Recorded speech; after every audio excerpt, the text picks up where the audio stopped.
Final Fantasy XIV 7.1 Crossroads is just on the horizon, and its additions look abundant on a list. But it's actually not giving us much of substance at all, and it's normal for this point of the expansion to be quite dry. Normal for X.1 patches not to have much staying power. Let's go over everything one by one here. Firstly, ruling out obligation content present in every patch. Not to say any of it's bad, but the player base is heavily accustomed to it at this point. It's considered to be the bare minimum. This applies to the MSQ, the dungeon it would lead to, and the 2 high-end trials. Next, the side stories, as while I'm sure they'll be incredible the first time through, they're only a first time through. Very fun, but one-shot, so they can't really keep the lights on their own.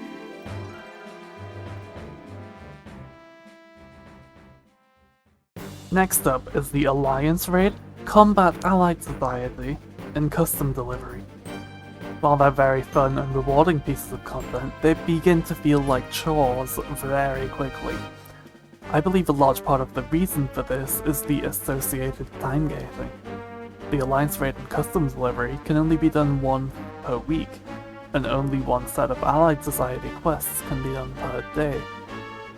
This leads to players who would have struck while the iron was hot, instead growing bored of the content when they're still a long way away from being done with it. While that may seem like a good idea, retaining players for much longer after all, at what cost? This chore level content is more likely to induce burnout or just not be completed than a piece of content that can be farmed at will. I cannot deny the usefulness of the Alliance Raid as a catch-up mechanic though. It's a great alternative gear track for non-raiders, awarding both tome augments and its own 720 gear, 1 of each per week. It will also be a chance for healers to get some better gloves or boots, as their best in slots still uses 710s in both slots. The Allied Society and Custom Delivery, however, share the same cap as older ones, meaning they don't engage you any extra with the content form. You simply do the new one instead of the old one.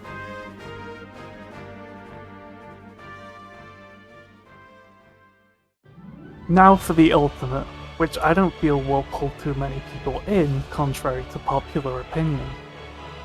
The Unending Coil of Bahamut undeniably had a huge impact on the reception of patch 4.1, but TN 5.1 and DSR in 6.1 did not capture quite as much lightning in the bottle, and I'm confident Through won't either.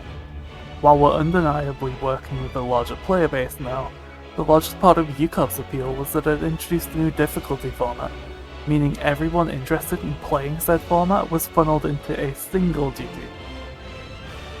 Now thanks to other options, while established Ultimate Raiders will likely attempt Through on release and have an incredible time, newer Ultimate Raiders will most likely not be starting with it for a plethora of reasons. Firstly is the perceived difficulty. Given the trend of top being more difficult than the most difficult encounter we will ever do, which DSR was claimed to be, and recent comments from Yoshi P about ultimate clear rates being higher than anticipated, the community is bracing itself to be dragged into hell. Even if these claims end up being ultimately untrue, that doesn't change the current reality, that literally every static I've seen recruiting for it so far requires a DSR and or top clear, because they're very scared of Through being harder than top. Even the groups who claim to be laid back or casual require this, and honestly, they have even more reason to be scared. The other major reason is that the section of the player base willing to attempt an ultimate is actually larger than the section that can attempt Through. In fact, not only are there more people attempting ultimates than clearing light heavyweight savage, but there are more people clearing ultimates than clearing light heavyweight savage. Players who, when unable to get into Through for whatever reason, will begin their ultimate raiding journeys elsewhere. Through will get its glow up with time. Today's legacy ultimates were once current too, after all. Whenever that happens, be it next year or next expansion, Through will be a rich piece of content for yet another eager group of players to sink their teeth into. Until then, their interaction with it will begin and end at watching someone else play it. And even then, that's unlikely. FF14 is a really bad stream game after all. While there might be some amount of people who do attempt through as their first ultimate in spite of these factors, I'm scared for them honestly, considering what happened when people did the same thing with DSR. It's for these reasons I do not consider through to be content of today. I consider it to be content of tomorrow.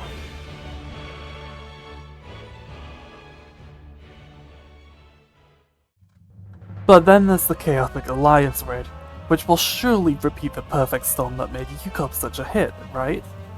Well, you might remember in patch 6.25, where we were introduced to a truly innovative piece of high-end content in the form of Criterion dungeons.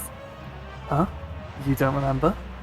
Oh, that might have been because nobody did it and it didn't survive past the first week, because the rewards sucked and it was too hard to find a group for.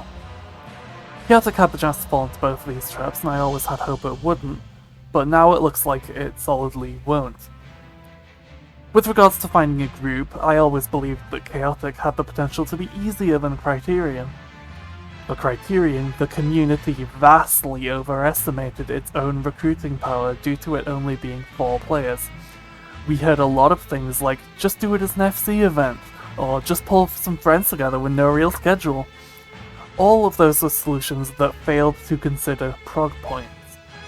So what the vast majority of players made no real progress past their first session. PF also could not fill a party at a prog point.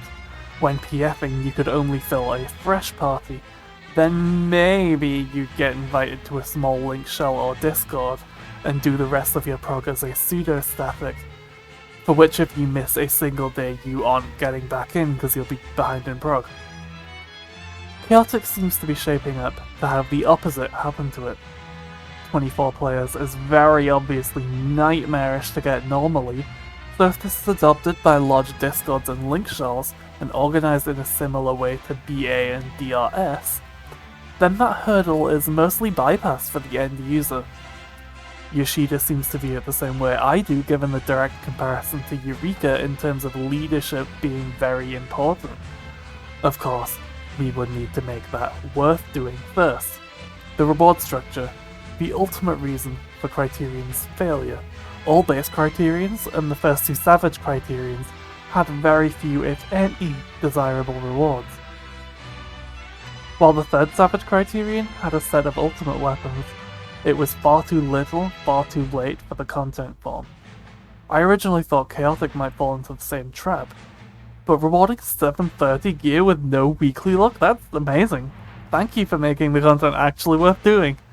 It seems very likely that this will take off, but only time will tell.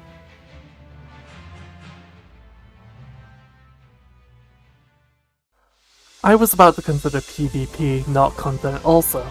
After all, it's basically unplayable. Cheaters are far more frequent and flagrant than in raiding, and unlike in raiding, they actually harm the experience of others. The rank system could also use a lot of work, but more importantly, all the reasons PvE is janky are amplified tenfold, and the few strings PvE holds on by don't apply to PvP. After an extensive update, the PvP action execution and hit detection, I'll give it a fair shot as they seem willing and ready to correct this, is what I would say if they were actually moving in the right direction. Instead, they're doubling down and making the registration problems deliberately worse, moving it even further from action use. What? I've been trying for like a week to understand this decision and I just can't. What? I would advise you to let your QA people actually play the game. They need to do that in order to do their jobs properly. Whatever version of the game you gave them is not retail. It needs to be like, This pathetic excuse for a PvP update, much like the actually good system updates, housing, Dome and Mahjong, duty support, only appealed to people that already deeply invested into that type of content. not capturing anyone new, especially not the housing.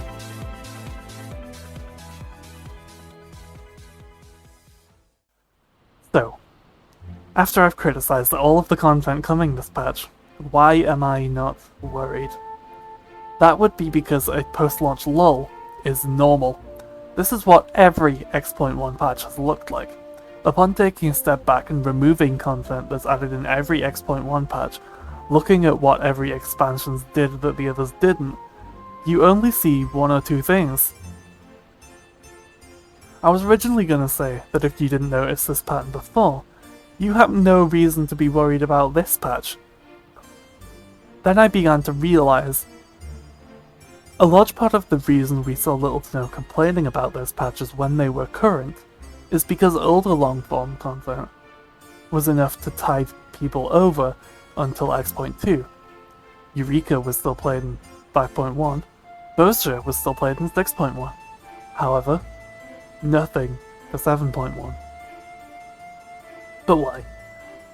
You may recall that Endwalker didn't add much, if any, long-term content. And as a result, that content drought lasted from 6.1 all the way up to Dawntrail release.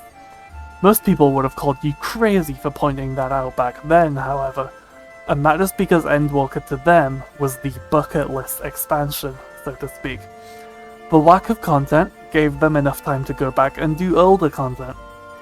All of the older content, meaning that 7.1, which would have relied heavily on that backlog to keep you subbed, now does not have it. Expect to see a lot of complaining, even from people other than me. Mostly from people other than me, honestly. Not because 7.1's bad, but because Endwalker's lack of a field operation is felt the hardest now. Now that expansion launch hype has died down, it's still dark times, but not for much longer, as X.2 is where we begin to see the expansion's major promises be fulfilled. Cosmic Exploration, Shade's Triangle, or the Promised Deep Dungeon. For now, patch 7.1 Crossroads is business as usual. It's up to you whether business as usual is worth remaining subbed for.